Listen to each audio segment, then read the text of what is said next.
நாடாளுமன்ற உறுப்பினர் அர்ச்சுனா ராமநாதன் அவர்கள் தனது எம்பி பதவியை ராஜினாமா செய்து அதற்கு பிறகாக கௌசல்யாவை நாடாளுமன்றம் அனுப்ப இருப்பதாக தற்பொழுது செய்திகள் வெளியாகிக் கொண்டிருக்கிறது. இதன் பின்னணியில் என்ன நடந்தது என்பது தொடர்பாக பார்க்க இருக்கின்றோம். அந்த செய்திக்கு முன்னால் ஒரு உலக செய்தியை பார்க்க இருக்கின்றோம். முக்கியமாக உலக வரலாற்றில் வெள்ளை மாளிகையில் இவ்வாறு ஒரு சம்பவம் இதற்கு முதல் நடந்ததே இல்லை என்று அமெரிக்க பத்திரிகையாளர்கள் தெரிவித்திருக்கிறார்கள். அதாவது உக்ரைன் அதிபர், அமெரிக்க அதிபர் மற்றும் அமெரிக்க துணை அதிபர் ஆகியோர்களுக்கு இடையிலே ஒரு முரண்பாடு ஏற்பட்டிருக்கிறது. உலக வரலாற்றில் வெள்ளை மாளிகையில் இடம்பெற்ற ஒரு வரலாற்று நிகழ்வாக இந்த நிகழ்வு பார்க்கப்படுகிறது. அதாவது மோசமான வரலாற்று நிகழ்வாக பார்க்கப்படுகிறது. இது தொடர்பாக இதிலே விரிவாக பார்க்க இருக்கின்றோம். அதற்கு முதல் ஜேகே ரிப்போர்ட் எனப்படுகின்ற இந்த யூடியூப் சேனலை சப்ஸ்கிரைப் செய்து கொள்ளுங்கள். தொடர்ந்து அருகில் இருக்கின்ற பெல் பட்டினை கிளிக் செய்வதன் ஊடாக எனது காணொலிகள் நோட்டிபிகேஷனாக உங்களை வந்தடையும். உடனுக்குடன் நீங்கள் எனது செய்திகளை பார்க்கக்கூடிய வகையில இருக்கும். நான் நடராசா ஜெயகாந்தன். தற்பொழுது செய்திகளுக்குள்ளே செல்லலாம். அர்ச்சுனா ராமநாதன் தொடர்பான செய்தியை பார்க்க முன்னர் அமெரிக்காவில் இடம்பெற்ற சம்பவம் தொடர்பாக பார்த்துவிட்டு அந்த செய்திக்கு போகலாம் என்று நினைக்கின்றேன். அந்த வகையில் அமெரிக்காவில் ஒரு சம்பவம் ஒன்று இடம்பெற்றிருந்தது, அனைவருமே அறிந்திருப்பீர்கள்.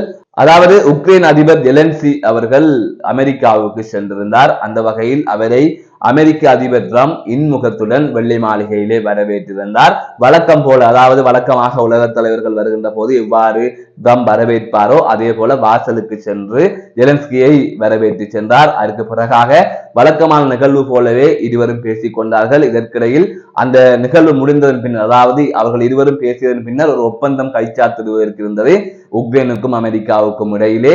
இந்த நிலையில் தான் இந்த பேச்சுக்கள் நடந்து கொண்டிருந்தது. அந்த பேச்சிலே அமெரிக்க அதிபருடன் அமெரிக்க துணை அதிபரும் பங்கு பெற்றிருந்தார்.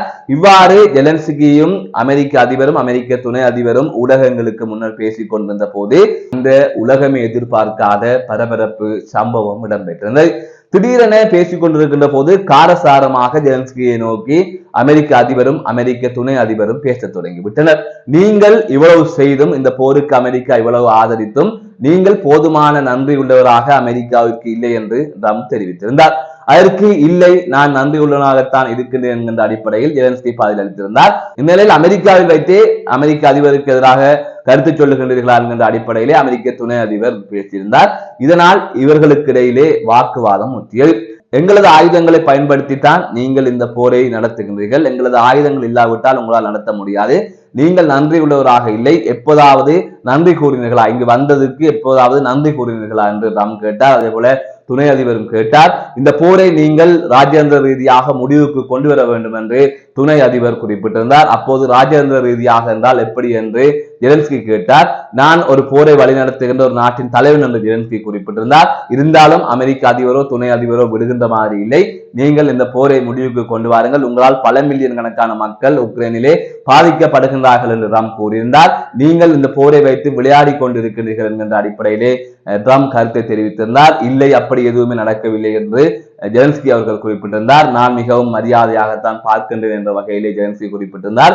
கிட்டத்தட்ட 2 பேர் எவ்வாறு அடிபட்டுக் கொள்வோமோ அதே போல வார்த்தை மோதல்கள் வந்து கொண்டிருந்தது. இதை அமெரிக்க ஊடகவியலாளர்கள் என்ன செய்வதென்று தெரியாமல் அதிர்ச்சியில் பார்த்து கொண்டிருந்ததாக தெரிவிக்கப்பட்டிருந்தது. இதைவிட அமெரிக்காவிற்கான உக்ரைனிய தூதுவர் தலையில் கை வைத்தபடி இந்த நிகழ்வு நடக்கின்ற போது இருந்தார் என்று தெரிவிக்கப்படுகிறது. காரணம், ஜெலன்ஸ்கி பேசிக் கொண்டிருப்பது ஒரு வல்லரசு நாட்டின் ஜனாதிபதியுடன். அவரும் துணை அதிபரும் இவ்வாறு காரசாரமாக ஜெலன்ஸ்கியை பேசுகின்றார்கள். நீங்கள் நன்றியுள்ளவராக இல்லை, அதுதான் உண்மை பிரச்சனை, நீங்க நன்றியுள்ளவராக இருந்திருக்க வேண்டும். அதை தவிர அமெரிக்கா பல விடயங்களை உக்ரைனுக்கு செய்தது, ஆனால் உக்ரைன் தேவையில்லாத வேலைகளை செய்து கொண்டிருக்கிறது, பல மில்லியன் கணக்கான மக்களின் வாழ்க்கையை பாதிப்படைகின்ற வகைகளை நடத்தி கொண்டிருக்கிறது, இந்த போரை எப்படியாவது முடிவுக்கு கொண்டு வாருங்கள் என்று அவர்கள் முடித்து விட்டார்கள். ஜெலன்ஸ்கி இந்த போரை நடத்தி கொண்டிருக்கின்றார். இதனால் எந்த பயனும் உக்ரைனுக்கு இல்லை. ரஷ்யா தொடர் தாக்குதல்களை மேற்கொண்டிருக்கிறது. எனவே இது தொடர்பான பேச்சுவார்த்தைக்கு செல்ல வேண்டும், இந்த போரை நிறுத்த வேண்டும் என்பதுதான் தற்பொழுது இருக்கின்ற ஒரே கருத்தாக இருக்கின்றது.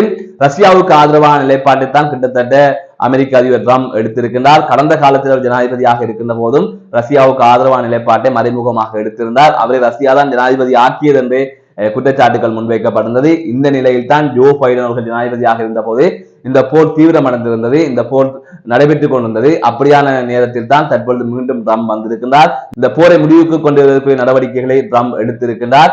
உக்ரைன் தற்பொழுது பல பாதிப்புகளை எதிர்நோக்கி இருக்கின்றது. உண்மையிலே ட்ரம்ப் சொன்ன விடயம் உண்மை. உக்ரைனிய மக்களின் உயிருடன் ஜெலன்ஸ்கி விளையாடி கொண்டிருக்கின்றார் என்பது உண்மை. தேவையில்லாத ஒரு போரை தொடங்கி இன்று ரஷ்யா போன்ற ஒரு வல்லரசு நாட்டுடன் பகைத்துக் கொண்டு தொடர்ந்து அடிவாங்கிக் கொண்டிருக்கின்றது உக்ரைன். இதனால் ரஷ்யாவுக்கு தான் பாதிப்பு ஏற்பட்டிருக்கிறது. அமெரிக்க ஆயுதங்களை வைத்து உக்ரைன் அடித்துக் கொண்டிருக்கிறது. எங்களது ஆயுதங்கள் இல்லாவிட்டால் உங்களால் இந்த போரை தற்போது வரை நடத்தி கொண்டிருக்க முடியாது என்று அமெரிக்க அதிபர் தெரிவித்திருந்தார். இந்த நிலையில் இந்த சம்பவத்தினால் ரஷ்யா பெரும் மகிழ்ச்சி அடைந்திருக்கின்றது.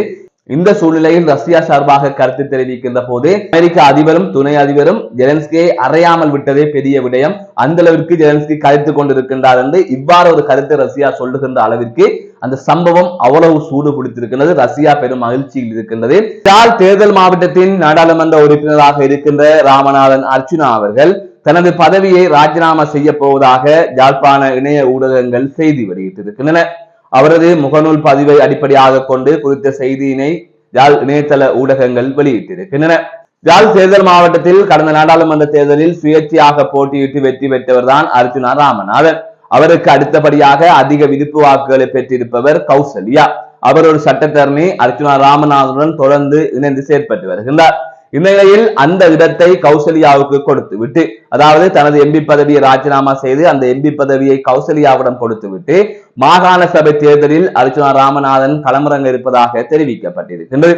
இது தொடர்பாக பலமுறை அவர் தெரிவித்திருக்கின்ற நிலையில் தற்பொழுது அவர் முகநூல் பதிவு ஒன்றினை வெளியிட்டிருக்கின்றார். அதிலே என் தலைவன் வழியில் மக்களுக்கான சேவையை நோக்கி மாகாண சபை தேர்தலில் களமிறங்க இருக்கின்றேன், எம்பியாக கௌசல்யா வருகின்றார் என்கின்ற அடிப்படையிலே அவர் ஒரு பதிவை வெளியிட்டிருக்கின்றார். அதன் தொடர்ச்சியாகத்தான் அவர் எம்பி பதவியை ராஜினாமா செய்ய போகின்றார் என செய்திகள் வெளிவந்து கொண்டிருக்கின்றது.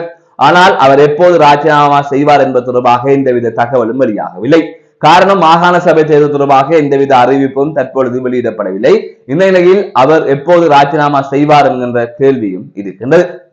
உத்தரவு மீறி சென்ற பாரவூர்தி மீது போலீசார் துப்பாக்கி பிரயோகம் மேற்கொண்ட சம்பவம் ஒன்று பதிவாகி இருக்கின்றது. கடுவல பகுதியில் நேற்றைய தினம் இந்த சம்பவம் பதிவாகி இருக்கின்றது. போலீசார் மறுத்த நிலையில் போலீசாரின் உத்தரவை மீறி குறித்த பார ஊர்தி வேகமாக சென்றிருக்கின்றது. அதனைத் தொடர்ந்து போலீசார் குறித்த பார ஊர்தியை துரத்தி சென்று டயரிலே வெளிவைத்திருக்கின்றார்கள். அதன் தொடர்ச்சியாக குறித்த பார ஊர்தி நிறுத்தப்பட்டிருக்கின்றது. இந்நிலையில் சந்தேக நபர் ஒருவர் கைது செய்யப்பட்டிருப்பதாகவும் அவரிடமிருந்து கைக்குண்டு ஒன்று மீட்கப்பட்டிருப்பதாகவும் தெரிவிக்கப்பட்டிருக்கின்றது. அதன் தொடர்ச்சியாக மேற்கொள்ளப்பட்ட விசாரணையில் குறித்த பார ஊர்தி வத்தலை பகுதியில் திருடப்பட்டது என்று தெரிய வருகின்றது. மரக்கறி கொள்வனவுக்காக நுரைச்சோலை பகுதியைச் சேர்ந்த ஒருவர் அந்த பார ஊர்தியை பயன்படுத்தி வந்த நிலையில் வத்தலையில் அந்த பார ஊர்தி திருடப்பட்டதாக கூறப்படுகின்றது. இது தொடர்பாக அந்த பார ஊர்தியின் உரிமையாளர் ஏற்கனவே ஒரு முறைப்பாட்டை பதிவு செய்ததாகவும் அறிய முடிகின்றது. ஏகே ரிப்போர்ட் எனப்படுகின்ற இந்த யூடியூப் சேனலை சப்ஸ்கிரைப் செய்து கொள்ளுங்கள். தொடர்ந்து அருகில் இருக்கின்ற பெல் பட்டினை கிளிக் செய்வதன் ஊடாக நான் போடுகின்ற ஒவ்வொரு காணொளிகளும் நோட்டிபிகேஷனாக உங்களை வந்தடையும். உடனுக்குடன் எனது செய்திகளை பார்க்கக்கூடிய வகையிலே இருக்கும். நான் நடராசா ஜெயகாந்தன்.